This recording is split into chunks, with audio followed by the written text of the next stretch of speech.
On the 8th of April, Manchester's Libyan Association organised a fair to raise awareness and funds for those affected by the revolution in Libya.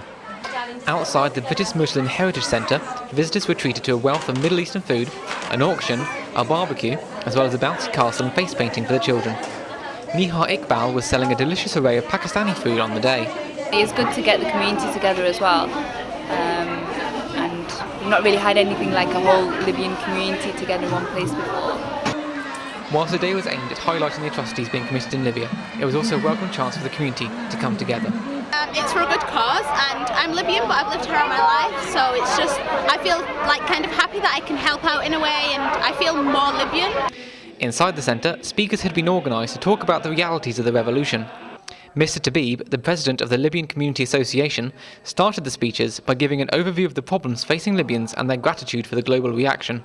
The Libyan people are desperate for freedom, democracy and human rights, and to live their lives free from fear and oppression as they have done for the last 42 years.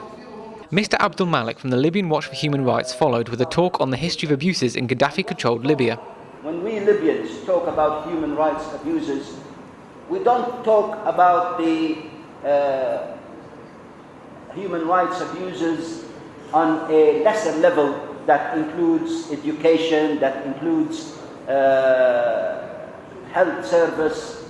No, we talk about killing, murdering, we talk about arbitrary arrests, we talk about disappearance, we talk about the highest list of human rights abuses. Issa Abdul Qayyum is a member of the February 17th Coalition, the body through which the Interim Transitional National Council was formed. He went to Libya at the start of the uprising and spoke about his experiences and their objectives. We cannot accept Libya except as a united country with its capital, Tripoli. Former Mayor of Manchester, Afzal Khan, and MP Tony Lloyd also spoke at the event. And I assure you one thing, that the people of Manchester will be there with you with this right struggle for the freedom, for the democracy, so the people can have a say. And I hope that this only doesn't stay in Libya, but actually go throughout the world. All of them are born free and they have a right to run their own countries themselves and not to be slave of anybody. So good luck to you. We are there to help you. Anything we can do. We are your brothers and sisters too. Anybody with a sense of freedom, a sense of humanity, a sense of hope, can only have seen what's taken place recently in Libya with the most mixed emotions. Mixed because actually what's taking place is the hope of the Libyan people, the hope of the nation, that freedom can be there, that democracy, that the Libyan people should be sovereign at last in their own country. So that is the hope that's there. But the bloodshed, the suffering of ordinary people, the suffering even of the youngest child, even of the oldest person, is awful to see. Dr. Ramadan Ataiwa was in Misrata after the uprising began, and he gave an eyewitness account of what it was like in the city. When I reached the beach of Misrata, I seen a land which I never seen it before. I seen a sky which I never seen before. I breathe an air I never breathed before. And I see a creature including human, trees and plant, which is never been seen there. As if the life has been brought back to Libya, has been brought back to Misrata. Dr. Fazaya Al-Laidi, the founder of the Libyan Women's Human Rights Group, talked about what the organisation has been doing since February. I'm so happy that I am here to say that the Libyan women in Libya and also in England, anywhere in the world, they were very supportive to our freedom fighter as mothers and sisters. And I hope I will meet you in Libya soon. We will work together to free Libya and united to work for the Libyan family, the child, the young person, the old person. Sheikh Suhail As-Sadiq Al-Ghiyani, a scholar who has supported the uprising since it began and who wishes a fatwa for its continuation, talked to the crowd about putting their trust in God, that the uprising would succeed. He also talked about how the opposition movement needed their support. Many people at the fair have been directly affected by Gaddafi's regime, and in many different ways. There Ibrahim Mejerisi was in Tripoli when the revolution began. Anyway, all these youth started running out, coming back.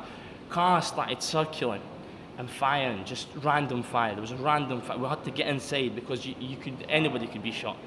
Unmarked cars. It was like there was one Golf 1995 model. You know, just driving around, just shooting. And there was a lot of youth killed. There was a 15-year-old killed. There was a guy in front of the street who had his shot in the leg.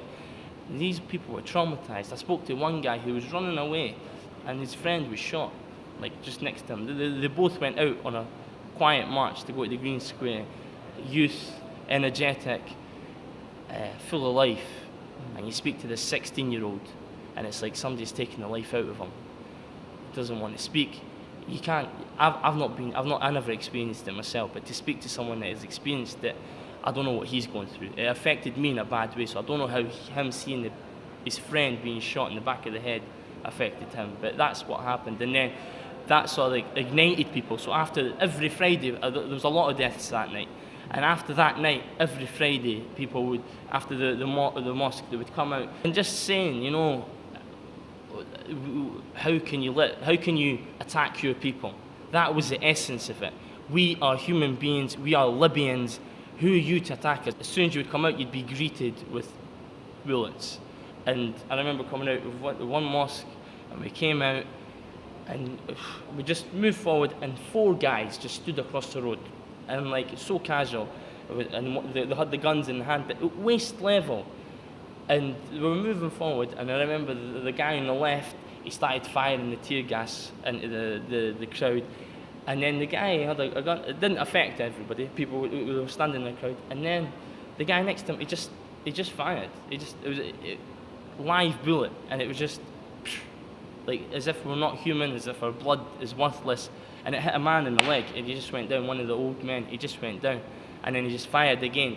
2 people went down. It was the old guy and a young guy, but there was no blood from the young guy. I can't remember what he was hit with, but he went down, and it was more like a dead leg, like he couldn't move. But the old man, there was blood, and that's how it started. Hisham Ben Galbon was one of the first to help set up an opposition movement against Gaddafi in the 70s and 80s.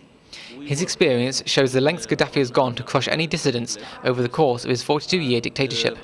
In 1983, another wave of bombings, this time not assassinations, it was bombings, took place, started in London. Several addresses in London were bombed, particularly the kiosks where they sell Arabic newspaper, where they sell opposition literature. So few of them were bombed in London. And the main one, one of the main ones, took place in Wali Range, 46 Olness Road, and that was an address that I occupied for 3 years, up until 1980. When the people responsible, the hit squad, was arrested by the CID, the MI5, and they were taken to court. Actually, they were taken to court, and they were tried for putting an explosive device under the car that they thought it was mine. It was hell at that time in the early 80s, and after this particular incident, that actually virtually, I wouldn't say ruined our lives, but it actually influenced it, because all the time we were looking behind our shoulders, knowing that there is a hit squad with our names on their list, and that they will get a lot of money, a lot of credit for spilling our blood.